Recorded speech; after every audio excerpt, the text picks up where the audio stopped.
టీవీలో ప్రసారమైన కార్తీక దీపం సీరియల్ గురించి మనకు పెద్దగా పరిచయం అవసరం లేదు. ఈ సీరియల్ నటించిన ప్రతి ఒక్కరు కూడా తన నటనతో మంచి గుర్తింపును సంపాదించుకున్నారు. ఈ సీరియల్ నటిస్తున్న ఉన్నత క్యారెక్టర్లో నటిస్తున్న తన పేరు శోభా శెట్టి. అయితే తను ఎప్పుడు శోభా శెట్టి సోషల్ మీడియా యాక్టివ్గా ఉంటూ తన ఫ్యామిలీ అప్డేట్తో పాటు తన పర్సనల్ అప్డేట్ని కూడా ఎప్పటికప్పుడు అభిమానులతో షేర్ చేసుకుంటూ వస్తుంది.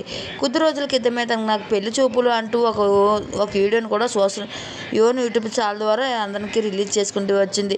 ఈ వీడియో చూసిన అభిమానులందరూ కూడా మీరు త్వరగా పెళ్లి చేసుకోండి, మేము చేసుకుంటూ మేము చూడాలి అంటూ అతనికి కామెంట్లో తెలియజేశారు. అయితే రీసెంట్గా నేను త్వరలో పెళ్లి పెట్టలేకపోతున్నాను అంటూ ఒక వీడియోని సోషల్ మీడియా షేర్ చేసుకుంటూ వచ్చింది. ఆ వీడియో ఇప్పుడు నెట్టింట్లో బాగా వైరల్ అవుతుంది. అయితే శోభా శెట్టిని నిజంగా రియల్గా పెళ్లి చేసుకుంటానా లేకపోతే ఇది ఒక ఎపిసోడ్ ఏంటనేది మనకు క్లారిటీగా తెలియాలంటే మనం వేచి చూడవలసిందే. శోభా శెట్టికి సంబంధించిన బ్యూటిఫుల్ ఫొటోస్ని మా వీడియో మీరు కూడా చూసేయండి.